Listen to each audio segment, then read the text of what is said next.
আমি একটা ফল দেখাবো আপনাদেরকে। সিঙ্গাপুরে রাস্তার পাশে ফলটা বেশিরভাগই থাকে, অনেকে এটারে খায় না।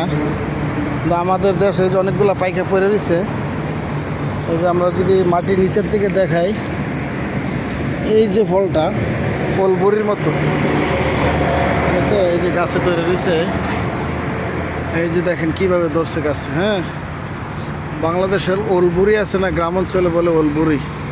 এই যে দেখেন, এই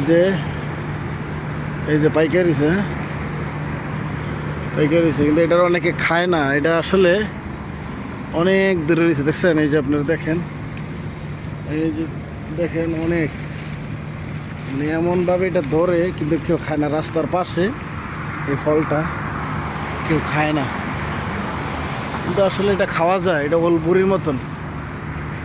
এই যে দেখেন, দেখলে অবাক হবে না, এত সুন্দরভাবে ধরে থাকে, রাস্তার পাশেই থাকে এই ফলটা, এই ফল গাছটা।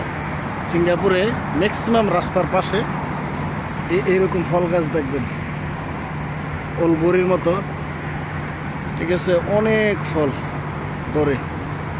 আর এত বিছায় পড়ে থাকে, দেখলে অবাক হইবেন, এত বিছায় পড়ে থাকে, কেউ খায় না। এখন আমি খাবো এই ফলটা, এটা যে খাওয়া যায় এই জিনিসটা আমি আপনাদেরকে দেখাবো। খুব টক, বাংলাদেশে অলবরির মতো।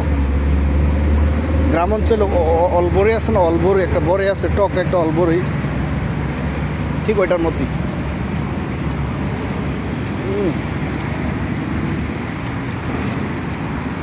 অনেকে বলে এটা খেলে নাকি পাগল হয়ে যায়। সিঙ্গাপুর আসলে না, খুব ভালো একটা ফল, কিন্তু মানুষে এটাকে চিনে না। সত্যি ইমাজিন, খুব সুন্দর একটা ফল, অনেক সুস্বাদু।